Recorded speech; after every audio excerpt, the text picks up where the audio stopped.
안녕하세요. 그린빌 가족 여러분. 오늘 수요일 아침.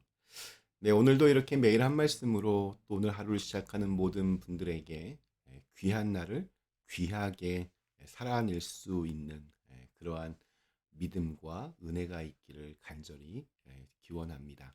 자, 오늘 저희는 누가복음 6장 우리 6절에서 11절의 말씀으로 함께 오늘 이 아침을 시작하도록 하겠습니다. 누가복음 6장 6절에서 11절의 말씀. 또 다른 안식일에 예수께서 회당에 들어가사 가르치실세 거기 오른손 마른 사람이 있는지라. 서기관과 바리새인들이 예수를 고발할 증거를 찾으려 하여 안식일에 병을 고치시는가 엿보니 예수께서 그들의 생각을 아시고 손 마른 사람에게 이르시되 일어나 한가운데 서라 하시니 그가 일어나 서거늘 예수께서 그들에게 이르시되 내가 너희에게 묻노니 안식일에 선을 행하는 것과 악을 행하는 것, 생명을 구하는 것과 죽이는 것, 어느 것이 옳으냐 하시며 무리를 둘러보시고 그 사람에게 이르시되 네 손을 내밀라 하시니 그가 그리함에 그 손이 회복된지라. 그들은 노기가 가득하여 예수를 어떻게 할까 하고 서로 의논하니라. 아멘. 네, 우리 오늘 읽은 말씀은 안식일 에피소드 2탄입니다. 안식일과 관련된 이야기가 아직 끝나지 않았음을 우리에게 보여줍니다. 안식일에 관한 에피소드가 연이어서 등장하는 이유가 있습니다. 안식일의 주인이 누구인지, 율법은 무엇 때문에 주어진 것인지, 또 주객이 전도되는 일은 왜 벌어지는지, 그 근본의 문제를 다루는 것이 매우 중요하다는 뜻일 겁니다. 그런데 그 중요성과 동시에 오늘 읽은 말씀은 또 다른 이유 하나가 숨어 있습니다. 자, 예수님께서 안식일에 회당을 차리셨습니다. 자주 그러셨습니다. 그곳에서 예배를 드리며 말씀을 전하셨습니다. 그런데 그곳에 오른손이 마른 병에 걸린 사람이 있었습니다. 아마도 안식일에 예수님께서 회당에 자주 오신다는 사실을 알았는지 병자들이 그곳까지 찾아온 것이 아닐까 싶습니다. 정확히 이 병이 어떤 병인지 알 길은 없지만 다만 이렇게 장애가 있었음은 분명해 보입니다. 그런데 그곳에도 어김없이 서기관과 바리새인들이 따라왔습니다. 이쯤 되면 뭐 거의 스토킹 수준입니다. 그들은 계속해서 예수님을 감시하며 뭔가 트집 잡을 거리를 찾아내고자 아주 혈안이 되어 있는 것처럼 보입니다. 아니나 다를까 그들은 예수님을 고발할 증거를 찾으려고 했다라고 누가는 기록하고 있습니다. 그러니까 안식일을 이렇게 대수롭지 않게 여기는 저 예수가 안식일에 그것도 회당에서 또 저 병자까지 고칠 것 같다는 예감에 어디 두고 보자 하는 그러한 심정으로 바리새인들이 온 것입니다. 인디안 기우제라는 것이 있습니다. 사막에 사는 인디언들이 비를 기다리며 기우제를 하는 겁니다. 재미있는 것은 그들의 기우제는 비가 올 때까지 계속해서 이어진다는 겁니다. 그래서 인디언 기우제는 성공 확률이 100%라고 합니다. 이는 무슨 일이든 정성을 다하고 끝까지 하면 반드시 결과를 낸다는 의미로 사용되는 말입니다. 그런데 최근에는 이 말이 나쁜 의미로 더 많이 사용됩니다.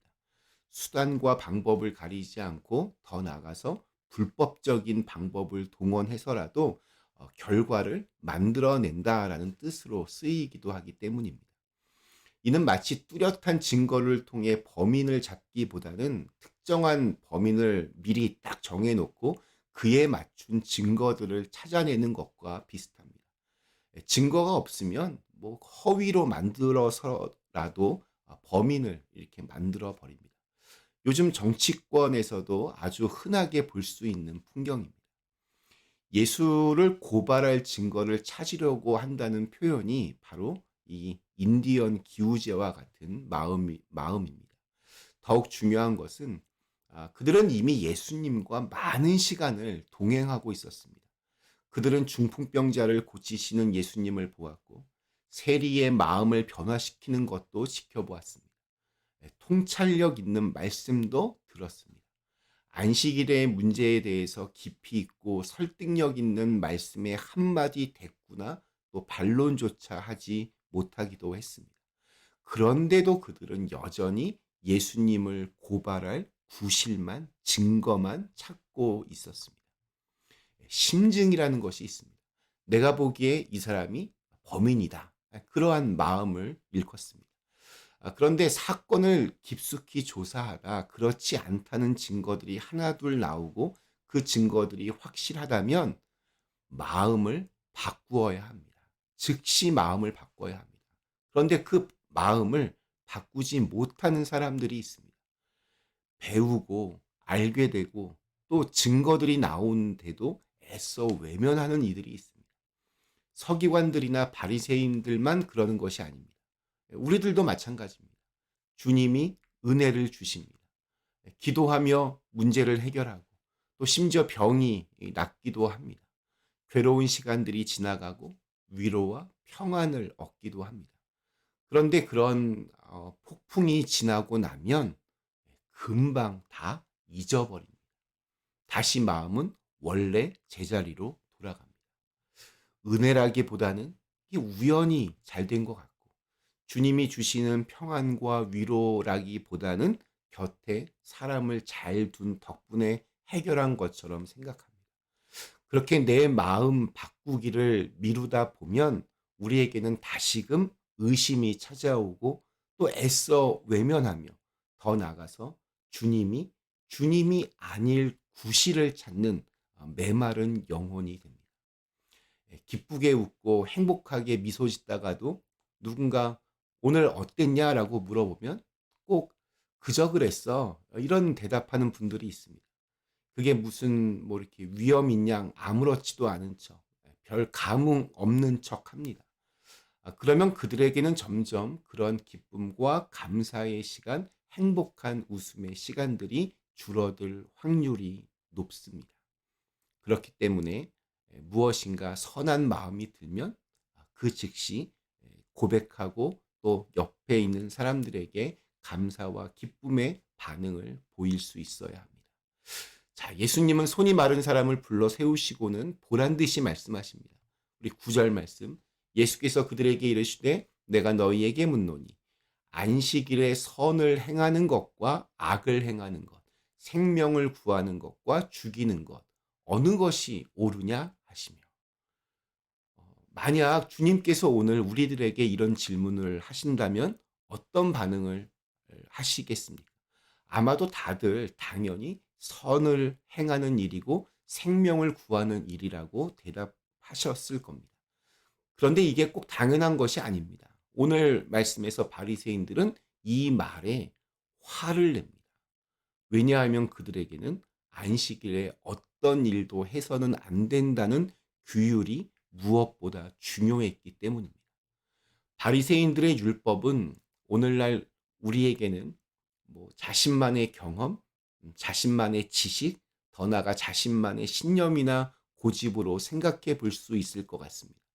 내가 아는 것이 절대적이고 내가 경험한 것이 전부라는 아집은 어쩌면 바리새인들의 그 율법보다 더 견고하게 우리의 마음을 지배할 수도 있습니다. 기독교는 포용의 종교입니다. 포용이라고 하는 것은 모든 생명을 존중하는 데서부터 출발하는 능력입니다. 오직 창조주가 하나님 한 분밖에 없다고 믿는다면 그것은 어떤 문제나 어떤 이념과 사상도 또 어떤 종류의 사람까지 모두가 다 하나님 안에 있다는 것을 믿는 것입니다. 그 믿음이 있다면 누군가를 배척하거나 차별하거나 혹은 저주할 수 없습니다. 차별이나 배척은 이게 다 두려움에서 비롯됩니다. 유독 이렇게 좀 화를 많이 내는 분들이 있습니다. 그들이 성질이 불같아서 그렇게 화가 많은 것이 아닙니다. 두려움이 많아서 그런 겁니다. 내가 생각하는 것과 다를까 봐. 내가 믿는 것이 흔들릴까 봐. 내가 가지고 있는 어떤 권력이 훼손될까 봐. 혹은 내 자존심이 상할까 봐 두려워서 화를 내는 겁니다. 기독교가 사랑의 종교라고 그렇게 말하는데 그 이유는 뭐 이렇게 말랑말랑해서가 아닙니다. 그런 두려움이 없는 포용의 종교이기 때문입니다. 그 무엇과도 견줄 수 없고 그 누구도 따라갈 수 없는, 그래서 어떤 것도 회방하지 못할 유일한 하나님을 믿기 때문입니다. 그것이 바로 믿음의 능력입니다. 오늘 우리에게 주신 하루 선을 행하고 또 생명을 구하는 하나님의 사람으로서 당당하게 살아가실 수 있기를 간절히 기원합니다. 잠시 함께 기도하겠습니다.